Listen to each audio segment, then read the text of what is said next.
बात करेंगे सत्य का कथन करेंगे। அன்புள்ள ஆண்டவரே, கர்த்தாவின் புராணத்தை நன்றி சொல்லுகிறோம். இந்த நாளிலுமா வேத வார்த்தை மூலமா எங்களோடு கூட பேசும் இந்த நாமத்தை மகிமைப்படுத்திக் கொள்ளப்பா. வந்த ஒருவராக்கிலும் பெருமையாக செல்லாமலே மிகுந்த ஆசீர்வாதத்தை பெற்றுக்கொள்ள கர்த்தர் கிருபை செய்கிறார். இயேசுவின் நாமத்தில் ஜெபிக்கிறோம் ஜீவனுள்ள நல்ல பிதாவே. ஆமென் ஆமென். क्योंकि आप सब बैठ सकते हैं। கர்த்தருடைய பரிசுத்த நாமத்தை மகிமைப்படட்டும். हमारे प्रभु यीशु मसीह के नाम की महिमा हो। வருடந்தோறும் நமக்கு ஆண்டவர் வாக்குத்தத்தத்தை என்ன வாக்குத்தத்தத்தை கொடுப்பார் என்று சொல்லி நானும் ஜெபித்துக் கொண்டிருந்தேன். और प्रति वर्ष के हिसाब से परमेश्वर हमारी कलीसिया में क्या प्रतिज्ञा का वचन है करते हुए प्रार्थना में था। அப்ப ஆண்டவருடைய சமூகத்துல நான் ஜெபித்துக் கொண்டிருக்கும் போது கர்த்தர் வார்த்தையை கொடுத்தார். और मैं परमेश्वर की समूह में उपस्थित था तो प्रभु जी ने मेरे को ये वचन दिए। வருடந்தோறும் நம்ம சபைக்கு கொடுக்கிற வாக்குத்தத்தங்கள் கண்டிப்பா அது நிறைவேறுகிறது. और हर साल जो प्रतिज्ञा के वचन हमारे कलीसिया के लिए दिया जाता है वो हर वर्ष पूरा होता है। இந்த வருடத்துல ஆண்டவர் நமக்கு இந்த வார்த்தை கொடுத்திருக்கிறார். और ये साल प्रभु जी ने हमको ये वचन दिए हैं। நீதியினால ஸ்திரப்பட்டிருப்பார். और धार्मिकता से स्थिर होगा। அது இரண்டாவது பகுதி சொல்லுது கொடுமைக்கு தூரமாவார். तो अंधेर से बचेगा। பயம் இல்லாதிருப்பார். और क्योंकि तुझे ना डरा पाएगा। திகிலுக்கு தூரமாவார். भयभीत से बचेगा। அது உன்னை அணுகுவதில்லை और वो तेरे पास ना आएगा என்று சொல்லி ஆண்டவர் சொல்லுகிறார். और ऐसे हमारा परमेश्वर कह रहे இந்த हैं। வார்த்தையை நான்கா பிரித்து நாம தியானிக்கலாம். और ये वचन को 4 भाग में हम ध्यान करेंगे। முதலாவது சொல்லப்படுகிறது நீதியினால ஸ்திரப்பட்டிருப்பார். और सबसे पहले बोला गया है कि धार्मिकता से तू स्थिर होगा। இரண்டாவது சொல்லப்பட்டது கொடுமைக்கு தூரமாவாய். तू आखिर अंधेर से बचेगा। மூன்றாவது பயம் இல்லாதிருப்பார். और तुझको डर नहीं आएगा। நான்காவது திகிலுக்கு தூரமாவார். और भयभीत होने से बचेगा। அதனால ஏசாயா தீர்க்கதரிசியின் மூலமா இஸ்ரவேல் ஜனங்களுக்கு ஆண்டவர் கொடுத்த வார்த்தை வாக்குத்தத்த வார்த்தை இது. और इसी प्रकार यशायाह भविष्यद्वक्ता द्वारा परमेश्वर ने ये अगर इस्राएली को दिया ये वचन है। அதுல முதல் பகுதி பாத்தீங்கன்னா நீதியினால ஸ்திரப்பட்டிருப்பார். और पहला भाग देखो तो धार्मिकता के द्वारा स्थिर होगा। ஏன் ஆண்டவர் அந்த ஜனங்களுக்கு அந்த வார்த்தையை கொடுத்தார்? क्यों हमारे प्रभु जी ने वचन दिए? இஸ்ரவேல் ஜனங்கள் வாழ்ந்த அந்த நாட்களிலே உலகம் முழுவதும் அநீதி காணப்பட்டது. और इस्राएली लोग जिस दिनों में जीवे थे उस काल में ही देखो तो अधर्म था, கொடுமை காணப்பட்டது, अंधेर था, பயங்கரமான ஒரு சூழ்நிலை और காணப்பட்டது. परिस्थिति बहुत खराब थी। அப்படிப்பட்ட கடினமான சூழ்நிலையிலும் ஆண்டவர் அந்த ஜனங்களுக்கு இந்த வார்த்தையை கொடுத்தார். और इतना भयंकर परिस्थिति के अंदर हमारा परमेश्वर इस्राएली लोग को ये वचन देते हैं। அதே போல வந்துட்டு இந்த 2026ஆம் ஆண்டுல கூட பார்க்கும்போது இந்த 25ஆம் ஆண்டுல பார்க்கும்போது अनेक விதமான அநீதியான காரியங்கள் நடந்தது. और ये 2025 में देखते हैं कि ये संसार के अंदर कितने अधर्म के काम हुए। எங்கெல்லாம் அநீதி நடந்தது? कहां-कहां अधर्म के काम हुए। சட்ட சபையில அநீதி நடந்தது. और देखो आकर कोर्ट में अधर्म हुआ, பார்லிமென்ட்ல அநீதி நடந்தது, पार्लियामेंट में अधर्म हुआ, கோர்ட்ல அநீதி நடந்தது, कोर्ट में अधर्म हुआ, போலீஸ் ஸ்டேஷன் அநீதி நடந்தது, पुलिस स्टेशन में अधर्म हुआ, தேர்தலில் அநீதி और நடந்தது, आगे राह में வியாபாரத்தில் அநீதி நடந்தது, और व्यापार में अधर्म हुआ, குடும்பத்தில் அநீதி परिवार में நடந்தது, अधर्म हुआ, அநேக பெண்களுக்கு அநீதி और நடந்தது, बहुत सारे बहनों को अधर्म அநேக हुआ, பிள்ளைகளுக்கு அநீதி बहुत सारे நடந்தது, बच्चों को अधर्म हुआ, அநேக படிக்கிற பிள்ளைகளுக்கு அநீதி நடந்தது, और बहुत सारे पढ़ने वाले बच्चों पर अन्याय हुआ, வேலை செய்யற தொழிலாளிகளுக்கு பார்க்கும்போது அங்க அநீதி நடந்தது. और जो नौकरी करते उन लोगों को अन्याय हुआ। இப்படி ஏராளமான அநீதி கடந்த வருடமெல்லாம் நடந்துருச்சு. और पिछले साल इतना सारे अन्याय हुए थे, ஆனா யாருக்கு அநீதி நடந்ததோ, परंतु जिसको अन्याय हुआ, ஆனா தேவனுடைய பிள்ளைகளாக நமக்கு ஆண்டவர் சொல்லுகிறார், परंतु परमेश्वर के बच्चे हमको प्रभु कहते हैं, அவர் நீதிபதியா இருந்த ஆண்டவர் சொல்லுகிறார், और न्यायाधीश बन के हमारे प्रभु जी என் कहते हैं, பிரியமான பிள்ளையே, உனக்கு அநீதி நடக்காதபடி நீ நீதியினால ஸ்திரப்பட்டிருப்ப. मेरे प्रिय बच्चों, तुमको धर्म ना अन्याय ना होगा, तुझे धर्म से अगर मुझे स्थिर करूंगा, உனக்குள்ள நீதி குடிக்கொண்டிருக்கும். तेरे अंदर धर्म बसा உன்னுடைய रहेगा, வாய் வார்த்தையில நீதி வெளிப்படும். और तेरे मुंह की बोली में धर्म உன்னுடைய आएगा, கண்களில நீதி तेरे வெளிப்படும். हाथ में धर्म आएगा, உன்னுடைய சிந்தனையில நீதி तेरे विचार में நிறைந்திருக்கும். धर्म आएगा, உன்னுடைய இருதயத்துல நீதி और நிறைந்திருக்கும். तेरे मन में धर्म முதல்ல நீ रहेगा। நீதியினால ஸ்திரப்பட்டிருப்ப. पहले तू धार्मिकता से स्थिर होगा, பிறகு உன்னை சுற்றிலும் இருக்கிற மனிதர்களுக்கு அந்த நீதியை குறித்து நீ பிரசங்கிப்ப. तेरे आजू बाजू के लोगों को तू धार्मिकता के बारे में विचार करेगा। என்று ஆண்டவர் சொல்லுகிறார். ऐसे हमारे प्रभु சரி, कह रहे நீதி हैं। என்றால் என்ன? तो धार्मिकता मतलब मतलब क्या? What is justice? और धार्मिकता का मतलब क्या? நீதினா நம்ம என்ன நினைச்சிட்டு இருக்கிறோம்? और धार्मिकता को हम क्या சில समझते பேர் हैं? பேர் கூட வச்சுக்கிறாங்க, நீதியின் பேர் கூட வச்சுக்கிறாங்க. और बहुत सारे लोग नीति करके नाम रखे हैं பேர் வச்சுக்கிறதுனால அவங்க நீதியா வாழ்றாங்கன்னு அர்த்தம் கிடையாது. और उनका नाम अगर धार्मिक है इसके लिए वो ऐसा नहीं जीते. நீதினா என்ன, நம்ம என்ன புரிஞ்சிருக்கிறோம்? और धर्म मतलब क्या? धार्मिकता का मतलब क्या? What is justice? धार्मिकता का मतलब क्या? உங்களுக்கு என்ன தெரியும்? என்ன புரிஞ்சுக்கிறீங்க? आप क्या समझते हो बोलो? धार्मिकता का मतलब क्या? யாரும் தூங்கல? कोई सो नहीं रहा है? தூங்குறதுக்கெல்லாம் ஒரு அலையில சொல்லிடலாமா சத்தமா? அல்லேலூயா. ரொம்ப நல்ல பிள்ளைங்க. அவங்கள போட்டு நீதி எப்படி இருக்கும்னு கேட்டா அவங்க என்ன சொல்லுவாங்க? और उनको धर्म मतलब क्या है कुछ तो क्या पता சரி, चले. அக்கம் பக்கம் தூங்கி இருக்கிறவங்கள பார்த்தா சொல்லுங்க, அவங்க நீங்க வச்சிடலாம். இன்னொரு வசனத்தை கேட்கறது இன்னும் ஆசீர்வாதம். देखो और वचन सुनेगा अच्छी बात है. அல்லேலூயா. நீதினா என்ன? धार्मिकता का मतलब क्या? நீதி என்பது தேவனுடைய குணாதிசயம். और धार्मिकता मतलब परमेश्वर का गुणाधीश God's character. और परमेश्वर का गुणाधीश है ये. தேவனின் குணாதிசயம். ये हमारे प्रभु जी का गुणाधीश है. தேவன் நீதி உள்ளவராய் இருக்கிறார். हमारा प्रभु धार्मिकता है. அவர் அநீதி செய்கிறவரை நியாயம் தீர்க்கிறார். वो अधर्मियों को न्याय चुकाते हैं. Justice is a God's character, God's character. और देखो धार्मिकता अगर हमारे प्रभु जी का एक कैरेक्टर God है. is justice. परमेश्वर धर्मी He है judges those who commit injustice. और जो अधर्म का काम करते हैं उनको दंड देते हैं அவருடைய குணாதிசயமே நீதி உள்ளவராய் இருக்கிறார். और उनका गुणाधीश ही आपका धार्मिक है அவருடைய குணாதிசயமே அவர் நீதி உள்ளவராய் இருக்கிறார். और उनका गुणाधीश ही है वो धर्मी है அவருடைய குணாதிசயமே பரிசுத்தம். और उनका गुणाधीश कैरेक्टर அவருடைய குணாதிசயமே உண்மை. और उनका जो कैरेक्टर है वो सच्चाई அவருடைய குணாதிசயமே நேர்மை. और उनका अगर जो कैरेक्टर है वो एकदम सीधा चलता அதே है போல நீதி என்று சொல்லும்போது நமக்கு ஞாபகம் இருக்கணும், நீதி என்பது இது தேவனுக்குள்ள இருந்து செயல்படுகிற குணாதிசயமாய் இருக்கிறது. देखो एक धार्मिकता का मतलब हमारे परमेश्वर के अंदर एक गुण है वो गुण का एक हिस्सा है वो.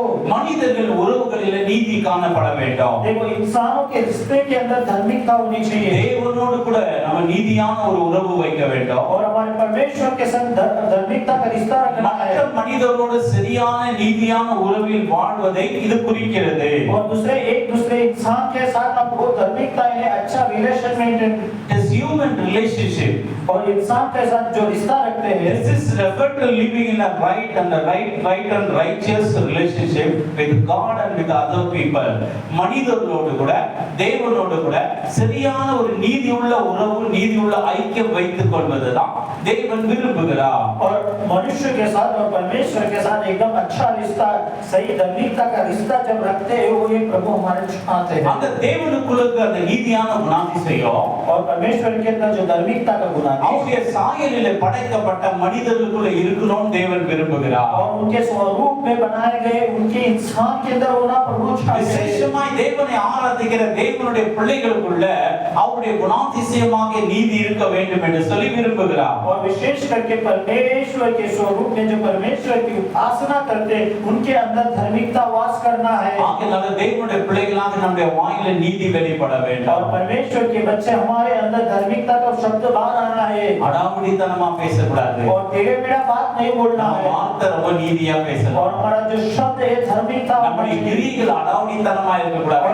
கிரியைகள் கூட நீதியா இருக்க जो வேண்டும். हमारा हाथ का क्रिया है टेढ़ा मेढ़ा नहीं होना चाहिए परंतु धार्मिकता से द्वारा होना चाहिए நம்ம வியாபாரத்துல கூட நீதி வெளிப்பட और வேண்டும். हमारे व्यापार में धार्मिकता प्रकट होना चाहिए நம்ம வியாபாரத்துல அநீதி இருக்க கூடாது. और हमारे व्यापार में धर्म नहीं होना நம்ம चाहिए வேலை செய்யறோம்னா அந்த ஸ்தலத்துல கூட நம்ம நீதியா நடந்து और கொள்ளணும். हम जिस जगह नौकरी करते उधर धार्मिकता से चलना அந்த है இடத்துல அநீதி நம்ம செய்யக்கூடாது. और उस जगह धर्म नहीं करना தேவனுடைய है சபையில இருக்கறனால தேவனுடைய சபையில கூட நம்ம நீதியை நிறைவேற்றணும். और चर्च में रहते हैं तो भी हमको धार्मिकता को पूरा करना ஆண்டு है கொடுத்த சபையில கூட அநீதியா நடக்கக்கூடாது. और परमेश्वर ने हमको जो कनिष्ठ दिया उसमें धार्मिकता नहीं होनी அப்போ चाहिए உள்ளமும் புறமும் நம்ம நீதினால நிரம்பி இருக்கணும் சொல்லி தேவன் விரும்புகிறார். और देखो अंदर बाहर हमको धार्मिकता से भरने के लिए हमारा प्रभु कह रहे हैं ஒரு நீதியான வாழ்க்கை என்றால் என்ன?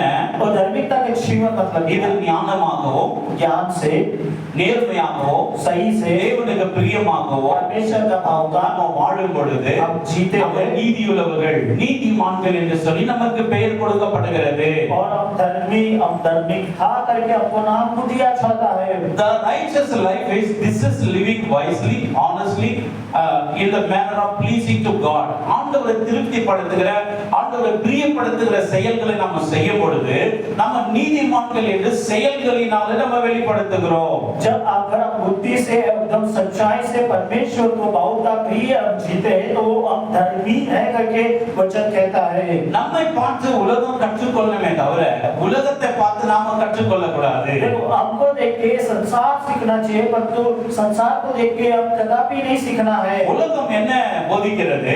संसार क्या सिखाता है? அநீதியை போதிக்கிறது. अधर्म को सिखाता है। வேதம் என்ன போதிக்கிறது? நீதியை போதிக்கிறது. परंतु हमारा बाइबल क्या सिखाता है? धार्मिकता को। ஆகையால் அதிக நேரம் நம்முடைய செவிகள் வெளியே இருக்க கூடாது. நம்முடைய செவிகள் உள்ளே இருக்கணும். வேதத்துக்குள்ள, சபைக்குள்ள, தேவனுக்குள்ள நம்முடைய செவிகள் இருக்கணும்.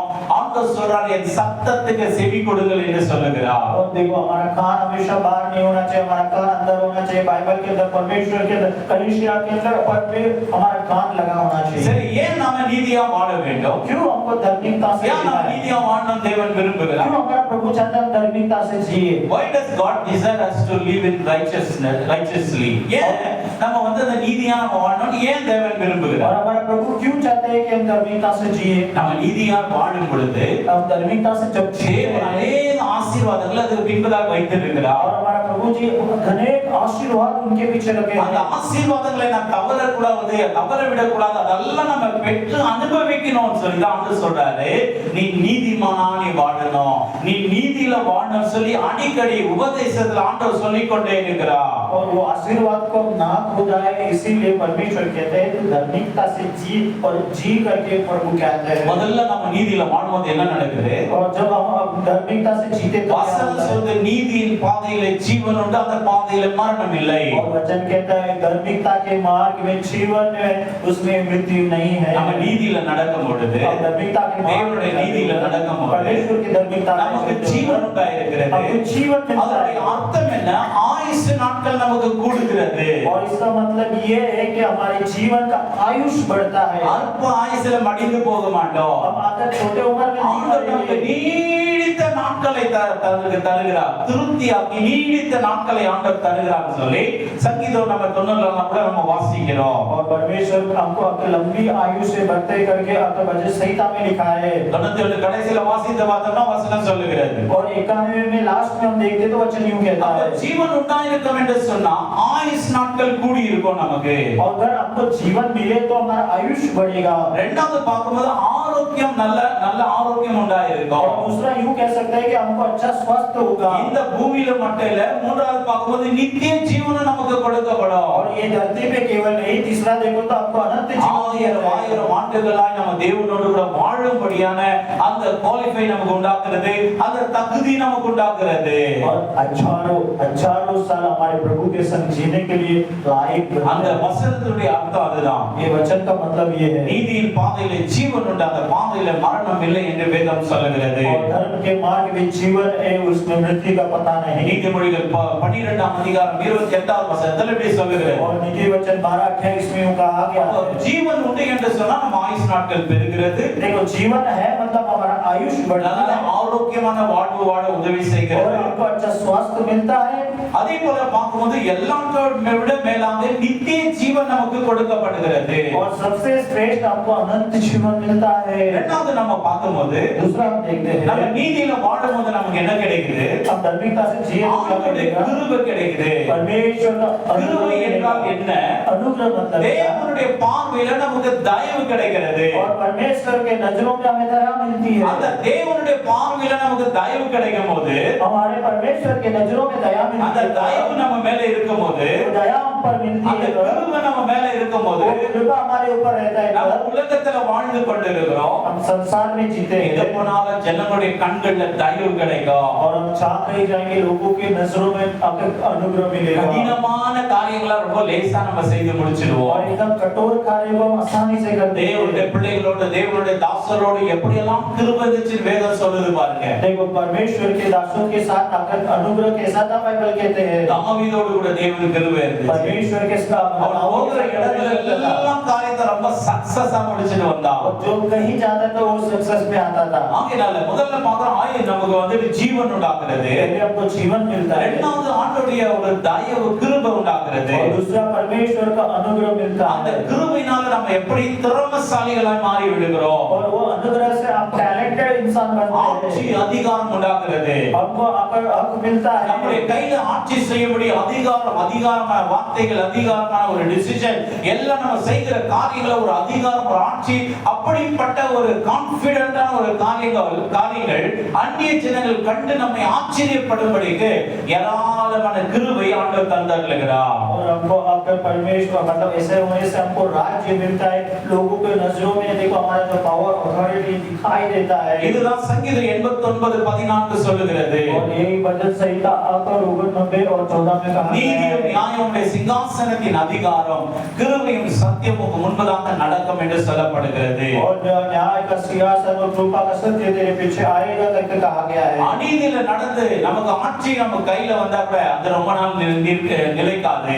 और अधर्म से हम रहेंगे तो भी हमको राज्य आएगा तो टिकेगा ஆனா नहीं நம்ம தேவனுக்கு முன்பதாக நம்ம நீதியா நடக்கப்படுது. जब हम परमेश्वर के सम्मुख धार्मिक நம்முடைய ஆட்சி அதிகாரம் எல்லாம் நம்முடைய கரத்துல और வருகிறது. हमारा जो अधिक राज्य हमारे हाथ में நம்ம रहेगा அடிமைகளா இருக்க மாட்டோம். हम गुलाम नहीं நம்ம रहेंगे சுயாதீனமுள்ளவர்களா இருப்போம். हम अगर एकदम அநேக பேருக்கு ஆண்டவர் நம்மை அதிகாரியா வைப்பார். और बहुत सारे लोगों के ऊपर हमको नेता நம்ம बनाएंगे பேசுகிற வார்த்தை வித்தியாசமா இருக்கும். अब जो बोलते हैं बोली अलग நம்முடைய रहेगा நடக்கைகள் வித்தியாசமா हमारी இருக்கும். चाल अलग होगा நம்ம எடுக்கிற முடிவுகள் ரொம்ப வித்தியாசமா हमारा இருக்கும். फैसला अलग रहेगा நம்முடைய யோசனைகள் வித்தியாசமா हमारा இருக்கும். सोच अलग रहेगा ஆகையால அந்த தேவனுடைய தயவு அந்த கிருபைகள் ஏராளமா நம்ம மேல இருக்கும். और वो परमेश्वर का अनुग्रह कृपा बहुत रहेगा மூன்றாவது பார்க்கும்போது அந்த நீதியில நடக்கும்போது செழிப்பை ஆண்டவர் கட்டளையிடுகிறார். और धार्मिकता में हम चलेंगे तो परमेश्वर हमको आशीष நாம करेगा செழிப்பாவும் இருப்போம். हम हरा भरा நாம रहेंगे கொழுமையாவும் இருப்போம். मोटा ताजा रहेंगे ஆகையால நம்ம சரீரத்திலும் நல்ல ஆரோக்கியமா இருப்போம், செழுமையும் கொழுமையுமா இருப்போம். அதே போல பார்க்கும்போது பொருளாதாரத்துல செழுமையும் கொழுமையுமா இருப்போம். ஆவிக்குரிய வாழ்க்கையில கூட செழுமையும் கொழுமையுமா இருப்போம். देखो इसका मतलब ये है कि हम शरीर में भी अच्छा रहेंगे और आगे आर्थिक कार्य में भी अच्छा रहेंगे और आत्मिक कार्य में भी अच्छा रहेंगे करके बोला गया है வேத வசனம் சொல்லுது நீ வந்து கொழுத்த கன்றுகளை போல இருப்பீங்க. और आगे अगर बाइबल कहता है कि तू ताजा मोटा आकर एक आकर बछड़े के समान रहेगा கொழுத்த கன்றுகள் சொன்னா ரொம்ப ஓவர் வெயிட் ஆன இருக்கும்னு அர்த்தம் கிடையாது. देखो अगर ताजा मोटा अगर बछड़ा मतलब बहुत मोटा ऐसा नहीं है நல்ல ஆரோக்கியமா இருப்போம், एकदम स्वस्थ நல்ல கொழுகொழுன்னு இருப்போம், एकदम अच्छा सा நல்ல கொழுகொழுன்னு இருப்போம். நம்ம முகத்தை பார்க்கும்போது ஒரு செழிப்பு தெரியும், நம்ம வார்த்தையில ஒரு செழிப்பு தெரியும், நம்ம நடக்கையில ஒரு செழிப்பு தெரியும். ஆண்டவருடைய பிள்ளைகளை எல்லாமே மேன்மக்களாய் ஆண்டவர் வைக்கிறார். परमेश्वर के बच्चों को प्रभु हमेशा आकर ऊपर रखते हैं எப்போ நீ நீதியில நடக்கப்படுது, कब तू धार्मिकता में தேவனுக்கு चलेगा அன்புதாய் நீதியோடு கூட நடக்கும்போது ஆண்டவர் நம்மை கொழுமையும் செழுமையுமா ஆண்டவர் வைக்கிறாரு. और परमेश्वर के सामने तू धार्मिकता से चलेगा तो प्रभु ऐसा चलाएंगे எத்தனை பேர் விரும்புறீங்க ஆண்டவர் என்னை கொழுமையும் செழுமையுமா வைக்க நான் விரும்புகிறேன். लोग चाहते प्रभु मुझे अष्ट फष्ट बनाए ஹalleluya हालेलुया ஹalleluya. हालेलुया சில வீடுகள்ல போனா அவங்க வீட்ல இருக்கிற நாய்க்குட்டி கூட கொழுகொழுன்னு இருக்கும். और किसी के घर में जाए तो उनका कुत्ता भी देखो मोटा तगड़ा रहेगा அவங்க வீட்ல இருக்கிற ஆட்டுக்குட்டி கூட நல்ல கொழுகொழுன்னு இருக்கும். उनका भेड़ बकरी भी मस्त अच्छा मोटा ரொம்ப ஆச்சரியமா இருக்கும். देखो आश्चर्य होगा கேட்டா சொல்லுவாங்க கர்த்தருடைய கிருபையா. और पूछेंगे प्रभु का अनुग्रह நம்ம சுற்றிலும் இருக்கிறது எல்லாம் கூட கொழுமையும் செழுமையுமா और இருக்கும். हमारे आजू बाजू सब पर देखो अष्टपुष्ट रहेगा அதனால தேவன் பார்க்கும்போது அவருடைய நீதியில நடக்கும்போது தேவன் நம்மை ஆசீர்வதித்து செழுமையும் கொழுமையுமா ஆண்டவர் வைக்கிறார். और जब परमेश्वर जब हमको धार्मिकता में चलाते हैं तो हमको हरा भरा रखते हैं அதனால இந்த சங்கீதம் 92:12 வசனம் சொல்லுகிறது, भजन संहिता देखो तो 12 में यूं कहता है நீதிமான் பனையை போல செழித்து லீபனோனில் உள்ள கேதுருவை போல வளருவான். धर्मी लोग खजूर के समान फूलेंगे फलेंगे और लाबनोन के देवदार के समान बढ़ते रहेंगे। நீதியில நடக்கிறவனுக்கு நீதிமான் என்று பேரு. धार्मिकता में चलने वाला धर्मी उसका அவன் नाम है। பனைமரத்தை போல உயர்ந்துகிட்டே இருப்பான். और वो खजूर के समान फूलते रहेगा। அவனுடைய பர்சனாலிட்டில ரொம்ப ஹைட் ஆயிடுவான்னு அர்த்தம் கிடையாது இது. और उसका मतलब बहुत हाइट में हो जाएगा मतलब नहीं। நல்ல எல்லாம் ஸ்டாண்டர்டான ஒரு லைஃப். उसका अच्छा स्टैंडर्ड लाइफ அவனுடைய ஆவிக்குரிய வாழ்க்கை ரொம்ப ஸ்டாண்டர்டா और இருக்கும். उसका आत्मिक कार्य स्टैंडर्ड रहेगा அவன் பொருளாதாரம் ஒரு ஸ்டாண்டர்டா இருக்கும். और उसका आर्थिक कार्य स्टैंडर्ड रहेगा। எல்லாம் அவனுடைய ஸ்டாண்டர்டை பார்க்கும்போது நல்லா மேல மேல அடுத்த லெவல்ல உயர்த்திட்டு பனைமரத்தை போல வளர்ந்துகிட்டே இருப்பாங்க. और उसका स्टैंडर्ड देखो तो हर एक घड़ी में देखो स्टेप बाय स्टेप एकदम ऊपर ऊंचा जाएंगे। பனைமரத்தை பார்க்கும்போது அப்படி அண்ணாந்து பார்க்கணும், நம்ம கீழே விழுந்துரும், அவ்வளவு ஹைட்டா இருக்கும். और ताड़ का पेड़ देखते हैं तो देखो तो यूं ऊंचा देखना पड़ता है, इतना हाइट रहेगा। பனைமரம் பார்த்தா எல்லா காலத்துல அது கனி கொடுக்கிற மரம். और वो देखो तो हर समय फल देने वाला है ताड़। அது யாரும் தண்ணி ஊத்துறதில்ல, கர்த்தரே அதை விளைவிக்கிறார். और वो कोई नहीं उगाता, वो परमेश्वर खिलाता है। ஒருவேளை உங்களுக்கு யாரும் சப்போர்ட் பண்ணாம இருக்கலாம். यदि आपको कोई सपोर्ट ना करे, மாமியார் மாமனார் வீட்ல இருந்து சப்போர்ட் வராம இருக்கலாம். और देखो आपका सास ससुर के घर से सपोर्ट ना है, அண்ணன் தம்பிங்க வீட்ல இருந்து சப்போர்ட் வராம இருக்கலாம். भाई के घर से सपोर्ट ना है, ஈவன் ஃப்ரெண்ட்ஸ் கிட்ட கூட எந்த சப்போர்ட்டும் வராம இருக்கலாம். और आपके फ्रेंड्स के द्वारा भी सपोर्ट ना है, நேரடியா தேவனோடு கூட தொடர்பு இருக்கும். और परमेश्वर के साथ सीधा रिश्ता நீங்க रहेगा। எப்பவும் பாத்தீங்கன்னா வந்து சங்கீதம் 121 பிரகாரமா தேவனையே சார்ந்திருப்பீங்க. और परमेश्वर देखो वचन सहित आपके बाहु एक 12 के हिसाब से आप रहोगे। எனக்கு ஒத்தாசை வரும் பர்வதங்களுக்கு நேராக என் கண்களை ஏறெடுக்கிற வானத்தையும் பூமியை உண்டாக்கின கர்த்தரிடத்துல எனக்கு ஒத்தாசை வரும்னு எப்பவுமே ஆண்டவரையே நோக்கி பார்த்திருப்பீங்க, மனிதர்களை பார்க்க மாட்டீங்க. அப்போ பார்த்தீங்கன்னா ஏற்ற நேரத்துல சூரிய வெளிச்சம், ஏற்ற நேரத்துல மழை, ஏற்ற நேரத்துல செழிப்பு, மிகவும் பனை மரத்தை போல ரொம்ப செழிப்பா மாறிடுவீங்க. मैं अपनी आंखें पर्वत की ओर लगाऊंगा, मुझे सहायता कहां से मिलती है? मुझे सहायता यहोवा की ओर से मिलती இந்த है। வசனத்தை நாம் அடிக்கடி வாசிக்கணும். ये वचन बार-बार पढ़ना है। நீதிமான் பனையை போல செழிப்பா இருப்பான். और धर्मी देखो तो खजूर के पेड़ के जैसा லீபனோனில் உள்ள கேதுரு போல நல்லா வளருவான். और लाबनान के आकर केदार के जैसे तू बढ़ेगा। இந்த பனை மரம் உயரமா இருக்கும். और ये देखो केदार का पेड़ ऊंचा கேதுரு रहेगा। மரம் ரொம்ப அகலமா இருக்கும், ரொம்ப தடிப்பா இருக்கும், ரொம்ப ஸ்ட்ராங்கா இருக்கும். देखो अगर देवदारू का जो पेड़ होता है एकदम अगर जाड़ा भी होता है, एकदम मोटा, एकदम स्ट्रांग भी होता है। உயரமாவே இருப்ப, உறுதியாம இருப்ப, அகலமாவே இருப்ப, வலது பக்கம் இடது பக்கம் இடம் கொண்டு பெருகுவாய்ன்னு சொல்லி வசனம் சொல்லுகிறது. और हमारा प्रभु जी यूं कहते हैं तो ऊंचा रहेगा, बड़ा भी रहेगा, तो स्ट्रांग भी रहेगा। அவன் நீதியில வாழ்வது மூலமாய் பாருங்க தேவன் எவ்வளவு ஆசீர்வாதத்தை ஆண்டவர் வைத்திருக்கிறார். और धर्मी से आप जीते हो तो प्रभु आपको कितना आशीर्वाद देते हैं। அதனால இப்படிப்பட்ட ஆசீர்வாதங்கள் ஏராளமாய் வேதத்தில் ஆண்டவர் சொல்லி இருக்கிறார். और ऐसे आशीर्वाद प्रभु जी बाइबल में बहुत बोल के रखे हैं। நாங்க அதை பார்க்கும்போது நம்ம பாக்கியவான்களாய் நாம் மாறி விடுகிறோம். और चौथा देखे तो हम धन्यवान बन जाएंगे। இதுதான் வசனம் சங்கீதம் 106 வசனம் சொல்லுகிறது. और भजन संहिता 106 आकृति में यूं कहा गया है। எல்லாரும் சேர்ந்து இந்த வசனத்தை வாசிக்கலாம். सब लोग मिलके वचन ரொம்ப முக்கியமான வசனம் இது. बहुत महत्वपूर्ण சங்கீதம் 106 எல்லாமே வேதத்தை தவிர சின்ன பெரிய எல்லாமே सब भजन संहिता 106 3 पढ़ेंगे सब लोग छोटे எல்லாமே வாசிக்கலாம். எல்லாம் வாசிக்கலாம். நியாயத்தை கைக்கொள்ளுகிறோம், எக்காலத்தில் நீதியை செய்கிறோம், பாக்கியவான்கள். அல்லேலூயா. நியாயத்தை கொள்ளுதலை குறித்து, நியாயத்தை கைக்கொள்ளுதலை குறித்து வேதம் சொல்லுகிறது, நீ உண்மையாகவே பாக்கியவான் பாக்கியவதி என்று சொல்லப்படுகிறது. देखो न्याय पर चलने वाला हर समय धार्मिकता का काम करता है, वो धन्य है। ஏன் அவன் பாக்கியவானா இருக்கிறான்? वो क्यों धन्य है? ஆண்டவர் அவனுக்கு சொல்லி என்னென்னலாம் ஆசீர்வாதத்தை வைத்திருக்கிறாரோ அதெல்லாம் சுதந்திரித்துக் கொள்ளும்படி தகுதி உள்ளவனாய் மாறுகிறான். और परमेश्वर जो जो आशीर्वाद दिए हैं उसमें सब परमेश्वर स्वतंत्र करवाएंगे। அதான் வசனம் சொல்றது வந்து கர்த்தரை தேடுகிறோ அவங்க செழித்திருப்பாங்க சொல்லப்படுகிறது. और वचन कहता है परमेश्वर की खोजी को हरा भरा அவங்க रहेंगे। சீயோன் பர்வதத்தை போல இருப்பாங்க சொல்லப்படுகிறது. वो सिय्योन की चोटी के जैसे रहेंगे प्रभु कहते हैं। अनेक ஆசீர்வாதங்களை தேவன் வைத்திருக்கிறார். யாருக்கு என்று சொன்னால் நீதிமான்களுக்கு, நீதியில நடக்கிற நீதிமான்களுக்கு ஆயிரக்கணக்கான ஆசீர்வாதத்தை ஆண்டவர் வேதத்துல வைத்திருக்கிறார். और हमारा प्रभु प्रभु जी बहुत आशीर्वाद रखे, पर किसके लिए जो बाइबल में जो धार्मिकता है उसके अनुसार जो चले उसके लिए। இந்த பூமியில நமக்கு பணம் பொருள் எல்லாம் தேவைதான். ये धरती में आपको चीज वस्तु पैसे ஆனா முதல்ல चाहिए, நம்ம எதை தேடணும் அப்படின்னு சொல்லி மத்தேயு 6:33 சொல்லுகிறது. परंतु आपको क्या ढूंढना है? अगर मत्ती 11:36 में बोला गया है, முதலாவது தேவனுடைய ராஜ்யத்தினுடைய நீதியும் தேடுங்கள்,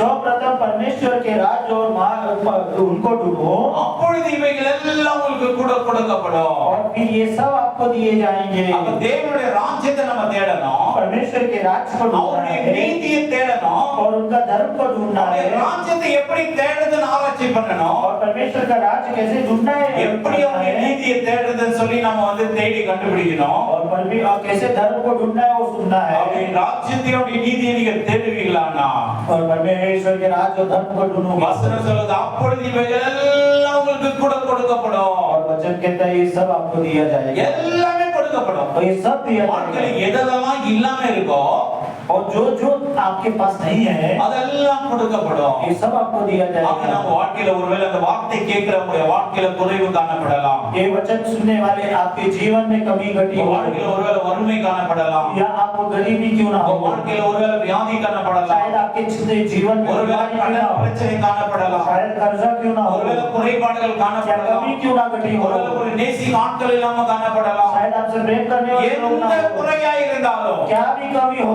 ஆண்டவர் எல்லாவற்றையும் நிறைவேற்ற போதுமானவராய் இருக்கிறார். परमेश्वर सब कुछ पूरा करने के வசனம் சொல்லுது, அவருடைய ராஜ்யத்தை தேடு, परमेश्वर कहते हैं அவருடைய நீதியை தேடு, उनके न्याय को அப்பொழுது खोजो, இவைகள் எல்லாம் உங்களுக்கு கொடுக்கப்படும். और ये सब आपको मिल जाएगा, ஒன்றும் குறைவாகவே இருக்காது. कोई कमी नहीं घटेगी। ஆகையால எரேமியா 9:24 வசனம் சொல்லுகிறது. और यिर्मयाह देखो तो 9:24 में यूं बोला गया है, இரண்டாவது வாசிப்போம். वही बोल पढ़ेंगे।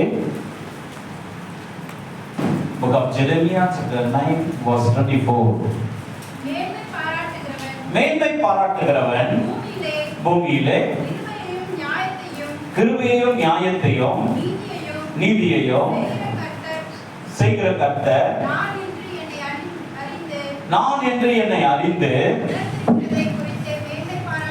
உணர்ந்திருக்கிறதை குறித்து மேன்மை பாராட்ட கடவன்.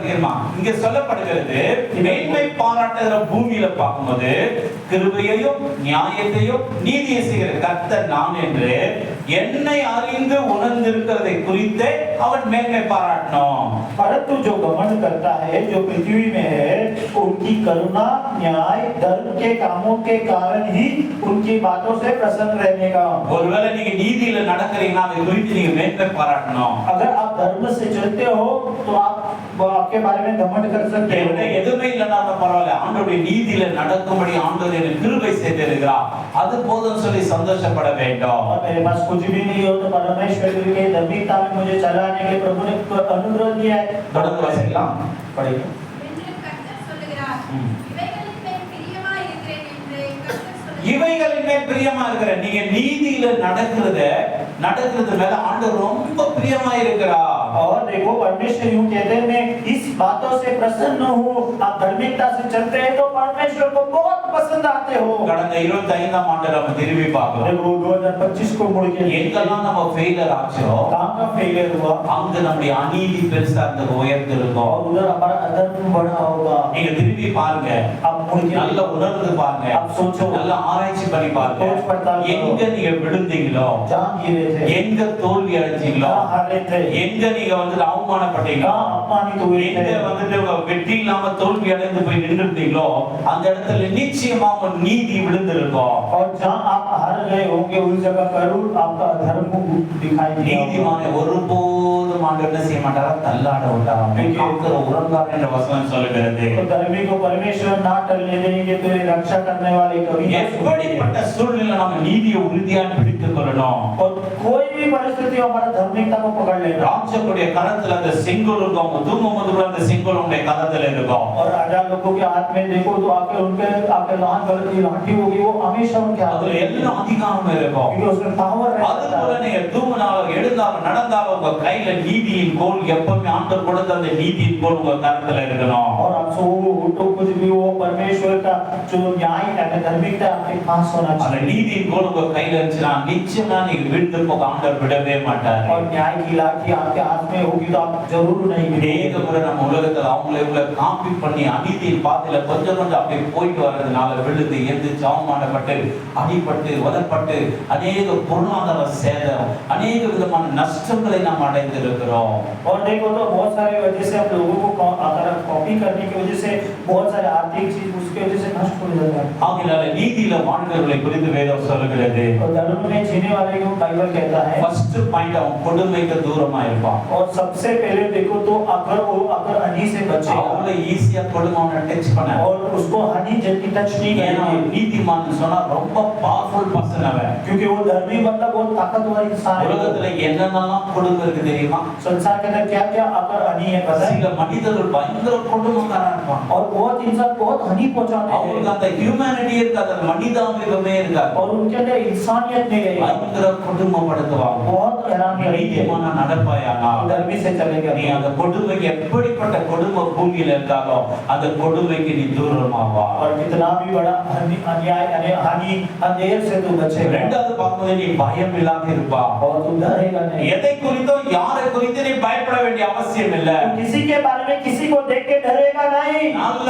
சிங்கத்தை போல தைரியம் இருக்கலாம். और शेर के समान धैर्य से रहेगा யாருக்கும் பயப்பட வேண்டியதில்லை. किसी को नहीं डरेगा மூன்றாவது பார்க்கும்போது திகிலுக்கு தூரமாவா. और तू भयभीत से बचेगा சில கப்பு கப்பு கப்பு கப்பு கப்புன்னு और हमको कभी कभी ना डर लगता है சில பேர் யாருன்னா எங்கன்னா இறந்துட்டாங்க செய்தி கேட்கறது கூட பயம். और कोई कभी कभी किसी को कोई मर जाते हो तो अगर वो मैसेज सुनने के लिए भी डरते हैं யாருன்னா இறந்துட்டாங்க சாப்பிட்டு போக துக்க விசாரிக்கிற போக பயப்படுவாங்க. अगर कोई मर जाए तो उनको पूछने के लिए भी डरते हैं திகில் திகு திகு திகுன்னு ஐயோ நம்ம மறிச்சிட்டாங்க. और उनको डर लगता है मैं मर जाऊं तो क्या होगा? நீதியில நடப்பான் அந்த திகிலுக்கு தூரமா இருப்ப. अगर नरक से चलेगा तो वो अब उस अंधेर से बचेगा எப்போ வியாதி வந்துருமோ जब बीमारी எப்போ आएगी, விபத்து வந்துருமோ कब எப்போ யாரும் அடிப்பாங்களோ உதைப்பாங்களோ कब मुझे मारेगा என்ன பிரச்சனை क्या நடக்கும். प्रॉब्लम हो जाएगा நீ நீதிமான நடந்தா பயப்பட வேண்டிய तू அவசியம் இல்லை. डर भी होगा तो डरने की जरूरत नहीं है எல்லா திகிலுக்கும் மனிதனுடைய எல்லா திகிலுக்கும் और इंसान के सारे भयभीत को எல்லா பிசாசுடைய திகிலுக்கும் और सारे शैतान की எல்லா क्रिया से சக்தியுடைய திகிலுக்கும் और सारे अंधकार की शक्ति से தூரமா இருப்பா.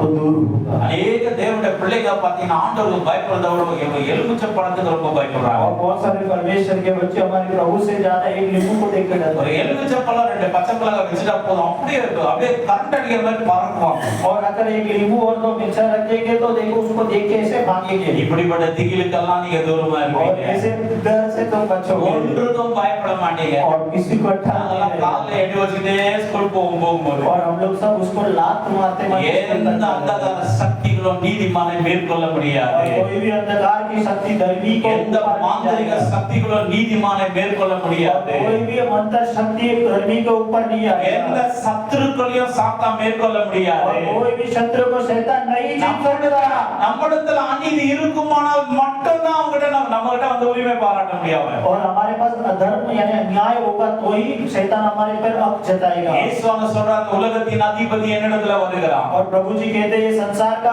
नेता आया है அவனுக்குரியது என்னிடத்துல ஒன்றும் இல்லை என்று சொல்லுகிறார். और उसका जो मेरे पास नहीं है करके बोल रहा है இந்த உலகத்தின் அதிபதி யாரு? ये संसार का नेता कौन है சாத்தான் தான் இந்த உலகத்தின் அதிபதியா இருக்கான். और ये शैतान ही वो संसार का अधिकारी है அநீதி நிரம்பி இருக்கிறது, उसके पास अधर्म भरा பொய் है நிரம்பி இருக்கிறது, झूठ से भरा है பொறாமை நிரம்பி இருக்கிறது, ईर्ष्या से भरा है எல்லாம் கள்ள கபடம் நிறைந்து और இருக்கிறது. सारा खोट कपट से भरा है அவனுக்குரியது ஏதாச்சும் எடுத்து நம்ம பத்திக்க வச்சிருந்தோம்னா நம்மகிட்ட வந்து உரிமை பாராட்டுவோம். अगर उसका कुछ छुपा के रखे तो हमारे ऊपर हक जताएगा நம்மகிட்ட எனக்குரியதை கொடுத்துருன்னு கேட்பான். वो बोलेगा मेरा दे दे நாம உரிமை பாராட்ட முடியாது. हम हक नहीं जता सकते அவனுக்குரியது நமக்குள்ள இருந்தா நிச்சயமா நம்மள விழுத்துருவான் அவன். अगर उसका हमारे पास रहेगा तो हमको गिरा देगा ஈச்சைகள் பாவங்கள் அருவருப்பான காரியங்கள் நமக்குள்ள நம்ம ரகசியமா ஒளித்து வைத்துக் கொண்டிருப்போமானா நிச்சயமாய் விழுந்து போவோம். சாத்தான் விழ தள்ளிடுவான். और इच्छा और इन्होंने नजर जो भी ये पाप हमारे अंदर रखेंगे तो शैतान हमें गिरा देगा எல்லாம் இரவு பகல திகில் பிடிச்ச மாதிரி இருப்பாங்க. और रात दिन डरते रहेंगे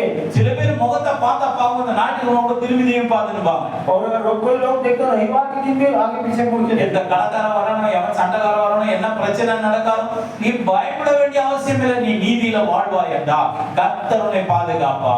और जब कोई बात की डरने की जरूरत नहीं है तो धर्म से जिएगा तो ஆக ஒரு மனிதனை குறித்து நம்ம பார்க்கிறோம். एक इंसान के बारे में देखते ஆதியாகமம் 32ஆம் அதிகாரத்துல பார்த்தீங்கன்னா யாக்கோபை குறித்து சொல்லுகிறது. और उत्पत्ति 32:7 में देखो तो याकूब के बारे में बोला गया है. யாக்கோபு பார்க்கும்போது தன் சொந்த சகோதரனாகிய ஏசாவை ஏமாத்திடுறான். और याकूब देखो तो खुद का भाई एसाव को छितर देता है சேஷ்ட புத்திர பாகத்தை எடுத்துக் கொள்கிறான். और पहलौठा का भाग ले लेता है. தகப்பனுடைய ஆசீர்வாதம் பெற்றுக் கொள்கிறான். पिताजी का आशीष ले लेता है மாமா வீட்டுக்கு ஓடி போகிறான். और देखो मामा के घर भाग அந்த जाता है. மாமா வீட்ல பாத்தீங்கன்னா ஏராளமான எல்லாம் அவங்க பிசினஸ் எல்லாம் பயங்கரமா தில்லுமுல் வேலை எல்லாம் பண்றாங்க. और उसके मामा के घर में देखो तो भाई का बिजनेस करता है. அவங்க மாமா பார்த்தா பயப்படுறான். उसके मामा को देख के डरता சரி है அப்பா வீட்டுல போய் செட்டில் ஆயிடலாம் சொல்லி வரான். और सोचता है कि मैं पिता के घर जाके सेटल எதிரில हो ஒரு ஆள் சொல்றாரு உங்க அண்ணன் வந்து 400 பேரோட உன்னை சந்திக்கும்படி வருகிறான். और सामने से एक इंसान आके बोलता है तेरा भाई देखो 400 इंसान को लेकर பயங்கர திகில் பிடிச்சிருது அவனுக்கு. वो डर जाता है ரொம்ப நடிக்க போறான். फटा जाता है நடிக்க போயிட்டு சொல்றான் முதல்ல வந்து அவங்க மனை பிள்ளைகளை தனித்தனியா பிரிச்சு வைக்கிறான். और वो आकर एक एक बीवी बच्चों को आकर अलग अलग करता है. வேலைக்காரங்களை அவங்க பிள்ளைகளை தனியா பிரிச்சு வைக்கிறான். नौकर उनके बच्चों को अलग करता ரெண்டாவது है. வேலைக்காரி அவங்க பிள்ளைகளை தனியா பிரிச்சு दूसरा வைக்கிறான். नौकर उसके बच्चों को अलग करता है. லேயால அவங்க பிள்ளைகளை தனியா பிரிச்சு வைக்கிறான். लेया उसके बच्चों को अलग करता है. ராகேல வந்து அவங்க பிள்ளைகளை பிரிச்சு வைக்கிறான். और राहेल और उसके बच्चों को अलग करता है. முதல்ல வந்து விழுந்தா வேலைக்கார மேல விழுந்து அவங்களை கொண்டு போட்டாலும் பரவாயில்ல. और पहले आकर देखो तो नौकर लोग के ऊपर गिर जाए आता नहीं. நம்ம மனைவி இருக்கிறாங்க நம்ம பொழைச்சிக்கலாம். हमारी पत्नियां हैं அப்படியே நெருங்கி வந்தவங்க முதல் மனைவியை கொண்டு போட்டுட்டோம். अगर नजदीक आए तो पहली पत्नी खत्म அவங்க பிள்ளைகளை கொண்டு उनके போட்டுட்டோம். बच्चे खत्म. எனக்கு பிரியமான ராகேல் இருக்கிறா பரவாயில்ல. मेरा प्रिय राघव அப்படியே அவன் மைண்ட்ல எல்லாம் செட்டிங் பண்ணி उसके வச்சிருக்கான். माइंड में ऐसा सेट कर दिया அதெல்லாம் வர்க்காவுல திகில் பயங்கரமா திகில் அடிச்சிட்டே இருக்குது அவனுக்குள்ள. और उसको ये सब सोच नहीं आया परंतु அவன் எல்லாம் அக்கறை காட்டி அவன் என்ன செய்யறான் வந்து ஆற்றுக்கு அக்கறையில போய் என்ன செய்யறான் அவன் ஜெபம் பண்றான். और नदी के उस पार जाके நான் நிறைய டெக்னிக் எல்லாம் யூஸ் பண்ணான். यूज कर दिया प्रभु ஆனா அவன் மனசுல திகில் காணப்படுகிறது. अंदर डर है प्रभु பயம் காணப்படுகிறது. अंदर डर है நாம எவ்வளவுதான் டெக்னிக் யூஸ் பண்ணாலும் எவ்வளவுதான் வந்து கிரிமினாலஜி எல்லாம் யூஸ் பண்ணா கூட அந்த பயம் நம்மள விட்டு போகாது. और जितना भी टेक्निक यूज कर लो भाई वो डर हमसे नहीं जाएगा. நீதிமான வாழ்ந்தா மட்டும் தான் நீ தைரியமா இருக்கலாம். धार्मिकता से जिएगा तो लीडर சில रहेगा. பேர் பயங்கரமா பாலிடிக்ஸ் பண்ணுவான். कुछ लोग भयंकर पॉलिटिक्स சில பேர் பயங்கரமா கிரிமினல் வேலைலாம் செய்வாங்க. बहुत क्रिमिनल काम அவங்க செஞ்ச காரியம் 6 மாதம் பொறுத்து தான் தெரியும். और उन्होंने जो किया 6 महीने के बाद आएगा. இப்படி தேவனுடைய பிள்ளைகள் அப்படி எல்லாம் இருக்க கூடாது. நீதியிலும் நேர்மையிலும் வெகுளித்தனமா என்ன செய்யணும் இன்னோசென்ட்டா நம்ம அப்படியே பிளாக் அண்ட் ஒயிட்டா நம்ம வாழணும். உள்ளதை உள்ளது என்றும் இல்லதை இல்லது என்று சொன்னோம். இதுதான் கடினமான வாழ்க்கை. இப்படி நம்ம வாழ்வோமானால் தேவன் நம்ம மேல பிரியமா இருப்பாரு.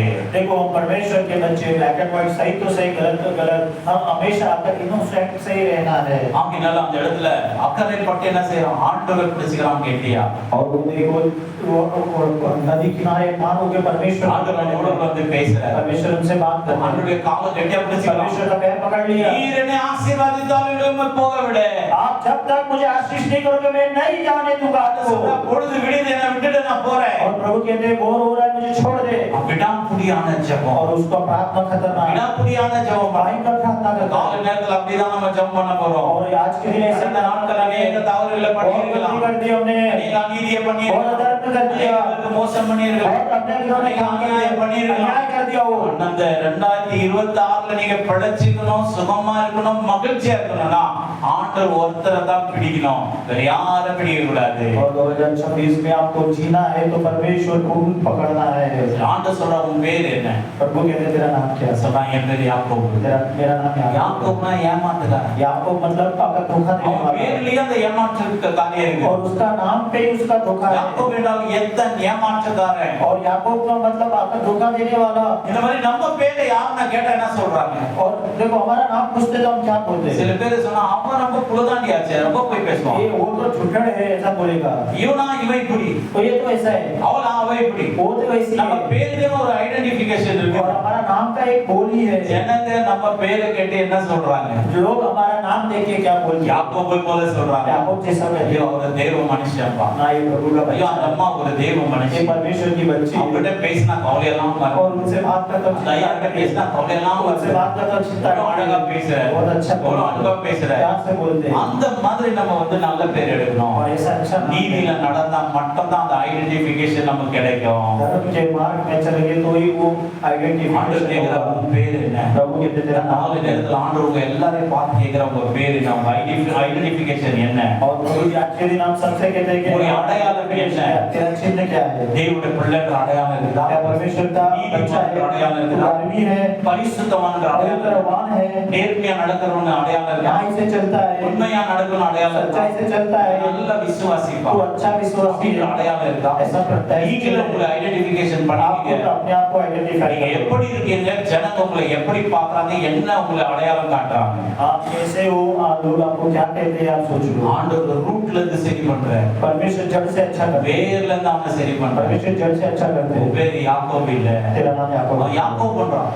ஆண்டவர் சொல்றார், இனி உன் பேர் யாக்கோபு இல்ல. आपसे तेरा नाम याकूब नहीं। அடியோடு உன்னுடைய எல்லா சாபத்தை நான் மாத்துறேன். जड़ से तेरा सारा அடியோடு உன் குணாதிசயங்களை மாத்துறேன். तेरा गुनादिश को हटाता हूं, அடியோடு உன் காரியங்களை மாத்துறேன். सारा कुछ உன்னுடைய हटाऊंगा, கேரக்டர்லாம் மாத்துறேன். तेरा कैरेक्टर இன்று हटाऊंगा। முதல் நீ இஸ்ரவேல். परंतु आज से तेरा नाम இஸ்ரவேல் इस्राएल சொன்னா ஆசீர்வதிக்கப்பட்டவர், और इस्राएल मतलब आशीर्वाद, சுதந்தரித்துக் கொள்ளுகிறவர், स्वतंत्र वाली, உரிமையாளி, हक जताने वाला ஆளுகை செய்கிறவர். और राज्य करने वाला। அநேக அர்த்தங்கள் உண்டு. उसका बहुत मतलब है। இஸ்ரவேல் சொல்லி ஆசீர்வதித்த ஆண்டவர். और इस्राएल करके तुझे मैं आशीर्वाद அதுக்கப்புறம் करता பாத்தீங்கன்னா हूं। ஒருவேளை ஏசாவை அடிக்கணும்னு தான் 400 பேர் கூப்பிட்டு வந்திருக்கலாம். शायद ऐसा उसको मारने के लिए 600 लोग அவரோட होता है। பேரை மாத்திட்டாரு. परमेश्वर ने नाम बदल வாழ்க்கையை दिया, மாத்திட்டாரு. जीवन बदल அவர் दिया, குணாதிசயம் மாத்திட்டாரு. குணாதிசயம் அந்த மாத்திட்டாரு. நாள் முதல் நீதிமானாய் ஆண்டவர் மாத்திட்டாரு. और उस दिन से उसको धन्य பிறகு बनाया தன் प्रभु। சகோதரன் என்ன செய்யறான், எந்த நோக்கத்தோட வந்தாங்கன்னு தெரியல.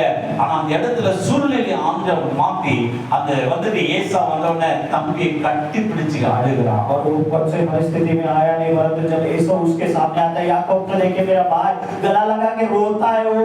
ஒருவருடைய வழிகள் கர்த்தருக்கு பிரியமா இருந்தா அவனுடைய சத்துருக்களும் அவனோட சமாதானமாவாங்கன்னு வசனம் சொல்லுது. और बाइबल वचन कहता है किसी का मार्ग परमेश्वर को भावता है तो उसका शत्रु से प्रभु मित्रता करवाएंगे। அந்த ஏசா கட்டி பிடித்துக் கொண்டு தம்பி அழுகிறான். और एसाऊ देखो तो गले लगा के रोता இவனும் है, அழுகிறான். ये भी रोता है ஏதாச்சும் தசமம் கொடுத்து அட்ஜஸ்ட் பண்ணிடலாம்னு பாக்குறான். और दसमान देके एडजस्ट करने के लिए बोलता அதெல்லாம் है। என்னத்துக்கு ஏசா தட்டி கழிச்சு போயிட்டே और இருக்கான். ऐसा बोलने में कोई चाहिए நம்ம என்ன செய்தாலும் நம்ம நீதிமன்றங்களை வாழ்ந்தா மட்டும்தான் நமக்கு இந்த பூமியில சேஃப்டி. और हम कुछ भी कर ले, हम धार्मिकता से जब जीते तो सेफ्टी है धरती पे। அதனால நம்ம நீதிமன்றங்களா இருக்கணும்னு ஆண்டவர் விரும்புகிறார். और इससे हम धार्मिकता से रहने के நீதியின் பாதையில ஜீவன் உண்டு பிரியமானவர்களே. धर्म के मार्ग में जीवन है, அந்த பாதையில மரணம் இல்லை. उसमें आगे मृत्यु नहीं है। நாம் எப்படிப்பட்ட வாழ்க்கை இந்த புது வருடத்துல நம்ம வாழ போகிறோம்? हम कैसे जीवन बीताने वाले हैं? ஆண்டவர் சொன்ன நீதினால் ஸ்திரப்பட்டிருக்க परमेश्वर ने कहा धार्मिकता से காலை स्थिर நேரத்துல रहना। நம்ம கேட்கலாம், आज के समय में ஆண்டவரே, நீதினால் प्रभु ஸ்திரப்பட்டிருக்க. हमको धार्मिकता से स्थिर கடந்த करो। வருடமெல்லாம் நான் செஞ்ச பாவம் போதும்,